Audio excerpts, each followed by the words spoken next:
teman-teman, kita mau lanjutin untuk melihat komentar-komentar netizen atas video viral kita kemarin teman-teman ya. Video viral di mana ada wajib pajak diacak-acak ya, diacak-acak oleh oknum pajak di sebuah tempat teman-teman ya.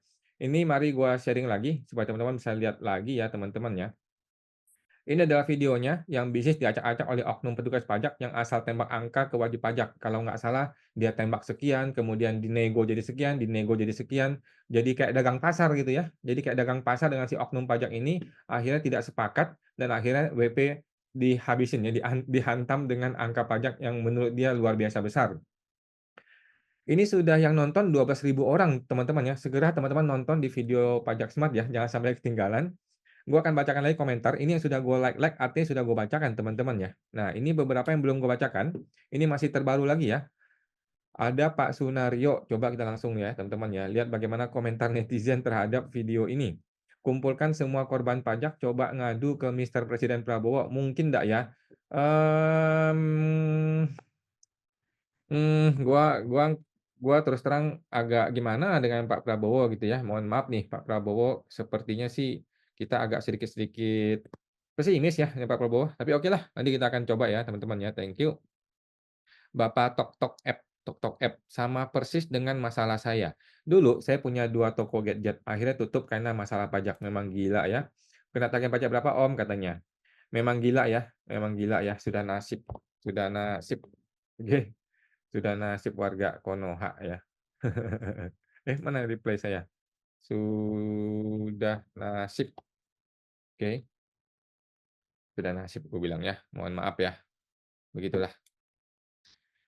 Bapak King the Wildfire, kalau urusan pajak gue jadi keingat Mario Dandi dan kepala pajak di Jogja yang sempat viral pamer kekayaan di media sosial terus dicopot. Iya betul teman-teman ya, di ketika masyarakat lagi susah setengah mampus mencari makan demi sesuap nasi, para oknum-oknum mafia ini, mafia pajak ataupun mafia mafia kasus di pengadilan, punya duit 1 miliar, 1 triliun Bos, 1 T anjing, duit di dalam rumah dia. Gila, itu bagian dia doang loh, belum bagiannya hakim, belum bagian yang lain belum bagian yang lain. Gila, memang gila ya. Sulit teman-teman ya, sulit. Apakah Pak Prabowo berani memberantas orang-orang ini? Ini hanya masalah keberanian aja, bukan masalah, bisa apa nggak bisa. Kalau bisa nggak bisa, ya semua orang ya pasti bisa gitu. Buktinya negara lain bisa kok, masalahnya mau apa nggak mau itu Pak Prabowo, oke? Jadi ya begitulah ya.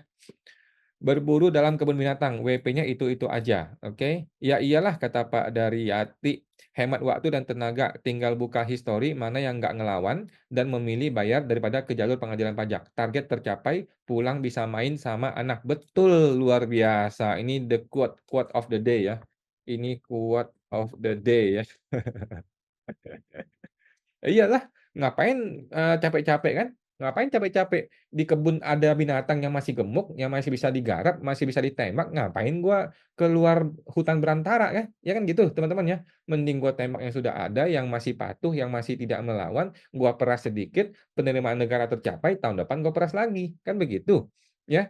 Daripada kita berpetualang ke hutan belantara yang nggak jelas, ketemu orang-orang gila kayak si Awan, mati nanti ditembak balik kan, susah ya. Jadi mending, berburu dalam kebun binatang lebih baik, lebih enak, simpel, sederhana, duitnya cepat dapat, dan bisa pulang ke rumah main sama anak-anak. Ini betul ya, the quotes of the day.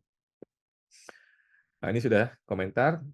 Terus Bapak Doki-Doki, negara mah taunya kewajiban rakyat, kalau hak rakyat mah tutup mata. Ya sudah nasib ya, nasib warga Konoha ya. Kita lagi susah-susah cari makan, para menteri lagi ini, lagi liburan ke mana tuh, keluar kota mana tuh gitu, lagi liburan, happy-happy, main main apa, dapat pelatihan dari luar negeri dan sebagainya. Wah, seru banget deh kalau menteri-menteri itu ya. Kalau rakyat, ya lu cari makan sendiri ya. "Kalau dengerin kayak gini, siapa yang mau usaha di sini?" katanya. "Sekali gangguan mulai dari oknum-oknum, preman, dan masih sangat banyak gangguan." Ya, sudah nasib ya. Inilah akibat hutang negara yang ugal-ugalan rezim Mulyono. Yang diperas adalah kelas menengah ke bawah, pajak naik terus. Setuju ya teman-teman ya, sejauh ini memang masih kelas menengah dan bawah yang diperas ya. Apakah kelas atas akan diperas, gua rasa sulit ya teman-teman ya. Apakah Prabowo itu berani? Kata dia kan mau ngambil 300 T dari para pengusaha sawit. Apakah benar ya? Apakah benar? Jangan-jangan ada keluarga dia di situ. Jangan-jangan ada teman-teman dia di situ. Mana bisa? Jangan-jangan ada orang-orang yang membiayai kampanye dia sebagai presiden. Susah ya, susah. Apa bisa ya? Akhirnya ujung-ujungnya kembali ke kelas menengah dan ke bawah yang bisa dihantam. Bapak Rahasia 3039, cara terbaik mungkin lama-lama bisa kayak petani yang diganggu preman yaitu bacok. Oke, jangan teman-teman ya, jangan membacok petugas pajak ya, jangan. Gunakanlah upaya hukum, jangan gunakan cara-cara kekerasan ataupun fisik, jangan, tidak boleh ya, itu melanggar hukum. Gunakanlah jalur hukum. Bapak Sen, jadi males mau ngembangin usaha, takut jadi bahan perahan. Betul ya teman-teman ya, banyak orang jadi takut. Gua mau ngembangin usaha, gua kena PKP dan sebagainya. Kalau gua tidak berkembang ya gua gini-gini aja. Akhirnya orang jadi memilih, gue santai-santai aja deh, gue biasa-biasa aja deh, nggak usah jadi pengusaha besar, nanti malah diperas, malah repot gitu. Banyak orang berpikir seperti itu. Terus terang ya, ada orang ngomong ke gua seperti itu. Memang betul. Kata temenku di Labuan Bajo, ada pedagang HP yang langsung kena serangan jantung karena ditagih pajak 5 tahun lalu. 1 minggu kemudian orang itu meninggal. Ini sudah jadi cerita umum teman-teman ya. Harusnya petugas dilaporkan dengan dugaan akibat kelalaiannya menyebabkan orang mati. Ya setuju, setuju teman-teman. Tetapi siapa yang bisa? Siapa yang bisa melaporkan si oknum petugas pajak? Siapa yang berani atau bisa melaporkan si oknum petugas pajak? Dia di backup oleh siapa? Lihat tuh Sri Mulyani membiarkan oknum-oknum seperti ini. Kalau dia digugat, ya dia tinggal pakai biro hukum, gratis teman-teman ya. Biro hukum dari pajak itu gratis, nggak usah bayar. Lu kalau mau gugat dia, lu mesti bayar pengacara. Lu kira gratis pengacara, ya? Nah, bagus nih bongkar semua. Yes, bongkar aja. Kemudian Pak Kok Jun Kong, PPN sudah 11%. Sekarang pajak ini, pajak itu. Memang baji pemerintah sekarang ya. Orang kerja banting tulang, mereka duduk di kantor tukang peras rakyat. Ya, begitulah ya, nasib ya. Nasib, gue udah bilang nasib ya. Nasib.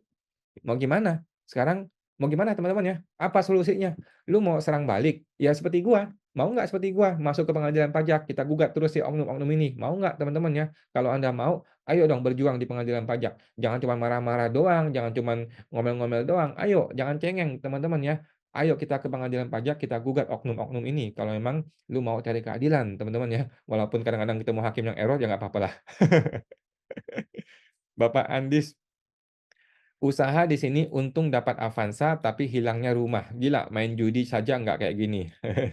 Jangan berjudi teman-teman ya. Bapak Anta Yuda, benar apa yang di media asing bahwa rakyat Indonesia dijajah oleh bangsanya sendiri. Betul, betul ya. Gitu ya teman-teman ya. Betul. Mau gimana? Ya, mau gimana?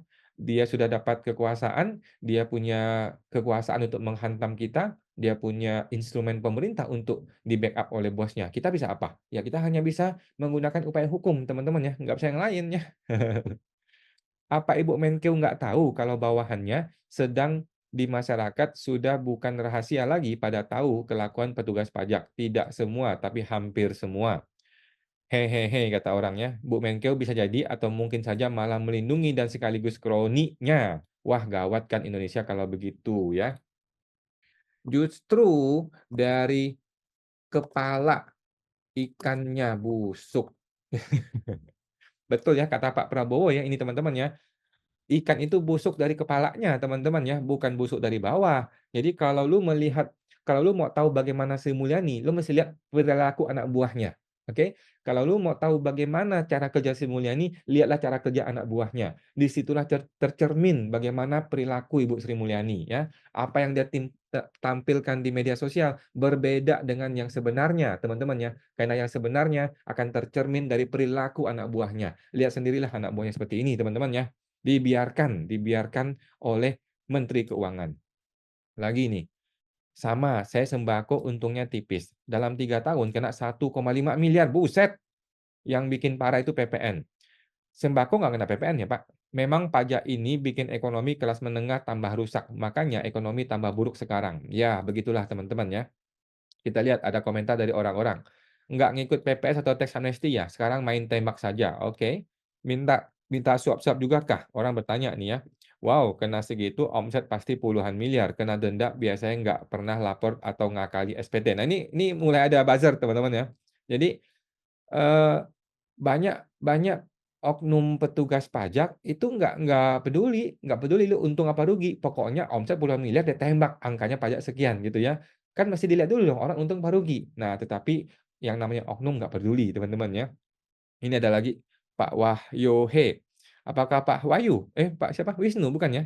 Pak, ada banyak lulusan perpajakan setiap tahunnya, mereka mumpuni kok. Kalau memang tidak mampu urus sendiri, hire-lah mereka dengan gaji yang pantas untuk mengurus pajak Anda. Gue setuju ya teman-teman ya, tetapi cilakanya banyak konsultan pajak abal-abal di luar sana ya. Bukannya jadi konsultan pajak, malah tugasnya ikut dengan oknum menghantam wajib pajak. Cilaka ya, cilaka teman-teman.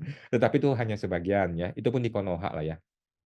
Bapak Wahyu lagi nih, DJP bisa ngecek dari faktur pajak masukan dan uang masuk di rekening koran. Bisa juga cross-check saldo utang piutang ke lawan transaksi kita. Solusinya apa? Laporkanlah penjualan secara wajar. Cocok nggak dengan uang masuk dan faktur pajak masukan? Setuju, teman-teman, setuju, setuju banget ya. Kemudian ada yang komentar, saya lapor SPT dari dulu, tapi dulu nggak ngerti masalah PPN masukan dan keluaran. Saya pakai konsultan, tapi konsultan lama memang kurang bagus dan tidak ada edukasi ke saya. Inilah cilakanya teman-teman ya, konsultan pajak udah sekolah tinggi-tinggi, tapi ujung-ujungnya, ilmu ilmu sulap yang dipakai ya, ilmu mabok yang dipakai ya, jurus mabok gitu. Akhirnya kena PPN banyak sekali dalam 3 tahun, cilaka cilaka, kasihan. Oke, ada lagi yang komentar, "Iya, sekarang sudah bagus laporan saya, walaupun saya harus bayar konsultan mahal, sekitar 25 juta per tahun." Oke oke, tapi konsultan yang baru edukasinya bagus, salah saya dulu saya pakai konsultan yang tidak bagus ya, begitulah ya konsultan abal-abal. Sehingga laporan keuangan PPN saya bermasalah. Dulu saya pikir konsultan semua itu sama saja, ternyata banyak konsultan pajak yang busuk memang betul teman-teman ya. Dan sebagai WP saya juga tidak pernah dapat edukasi tentang pajak. Begitu ditagih langsung meledak nilainya, luar biasa ya. Untungnya AR saya baik dan tidak ada suap-suapan. Ini bagus teman-teman ya, Pak Net Godzilla ya, terima kasih Pak Net Godzilla ya, masih ada AR yang bagus teman-teman ya. Parahnya lagi dendanya capai 100% katanya Pak Yanto. Karena umumnya diperiksa SPT 4 tahun ke atas, jadi dendanya maksimal. Benar ya, seharusnya denda bersifat tetap kalaupun diperiksa apakah SPT 4 tahun lalu atau tahun lalu angkanya seharusnya sama. Sebetulnya yang menunda pemeriksaan kan oknum pajak, bukan kehendak WP ya, setuju teman-teman ya. Kalaupun WP kepingin diperiksa SPT 1 tahun lalu, saya agar denda ringan jika ada temuan. Ketidakbecusan oknum pajak malah membebani WP dengan denda maksimal. Ya, teman-teman ya, kita tidak ngerti ya, apakah ada upaya untuk sengaja memanipulasi supaya pemeriksaan pajak itu panjang ya, 4 tahun yang lalu, 3 tahun yang lalu, supaya orang kena denda maksimal. Atau memang mereka sibuk, kalau mereka sibuk ya wajar lah ya, ditunda pemeriksaannya bertahun-tahun kemudian. Tetapi memang betul, gue setuju bahwa seharusnya tidak sampai segitunya ya, kalau sampai kena pemeriksaan pajak, tidak harus sampai segitunya, sampai harus kena denda maksimal, gitu teman-teman ya. Coba teman-teman komentar teman-teman di video ini ya teman-teman ya. Kita akan bersidang, coba teman-teman komentar bagaimana pendapat Anda mengenai kasus ini. Oke, sampai jumpa, semoga terbantu.